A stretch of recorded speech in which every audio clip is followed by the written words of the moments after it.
pelaku pemain sirkus di Taman Safari yang menyatakan mereka terintimidasi, kemudian mereka dibawa ancaman, kemudian mereka disekap, kemudian mereka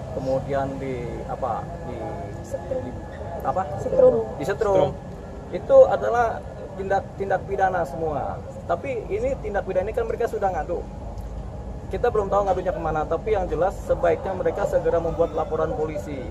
Kalau hanya pengaduan saja, kemudian cuman ribut-ribut di medsos juga nggak dapat kan.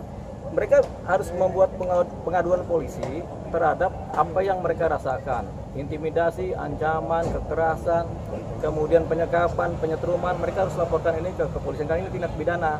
Nah, atau juga polisi bergerak atas dasar cerita-cerita mereka, polisi kemudian bekerja mencari tahu dan membuat laporan tipe A, laporan pendapatan pihak penyidik supaya ini diproses begitu. Karena nggak mungkin cerita-cerita seperti ini cuma cerita aja, pasti ada dasar-dasarnya, ada bukti-buktinya, ada fakta-faktanya. Jadi ini harus diproses secara hukum intinya.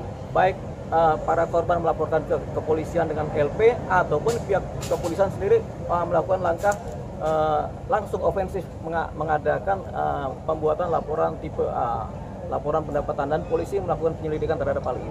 Jadi dua itu harus dijalankan supaya tercapai proses hukumnya. Bang, kejadiannya kan sangat lama nih Bang, artinya kadaluarsa nggak sih Bang ketika harus melaporkan ke pihak kepolisian sendiri? Ini kan kejadian pasti berjalan terus, nggak mungkin sangat lama, pasti sampai hari ini, sampai kemarin pasti ada.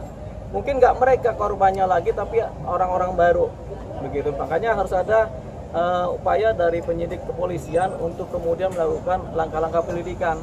Jadi tanpa menunggu laporan polisi pun pihak kepolisian harus melakukan penyelidikan. Itu dia. Bang, termasuk melanggar hak asasi manusia juga nggak sih? Ya iya dong. Kalau ada kekerasan, pengancaman, penyekapan itu melanggar hak asasi manusia udah pasti. Gitu. Komnas HAM juga Bang. Komnas HAM udah pasti. Jadi kan mereka lapornya ke Komnas HAM kalau nggak salah.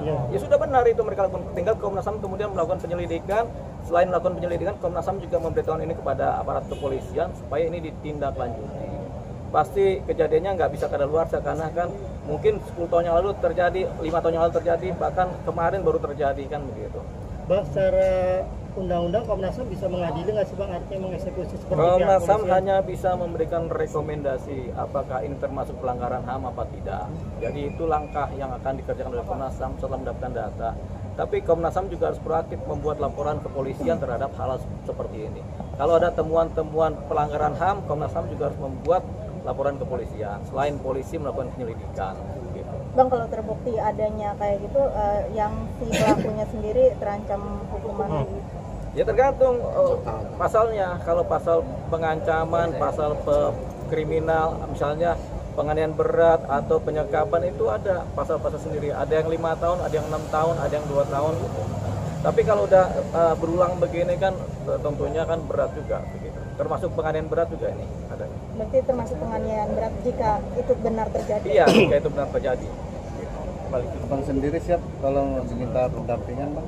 Oh, kalau kita yang begitu-begitu kita bantu, pasti kita bantu kalau minta bantuan ya.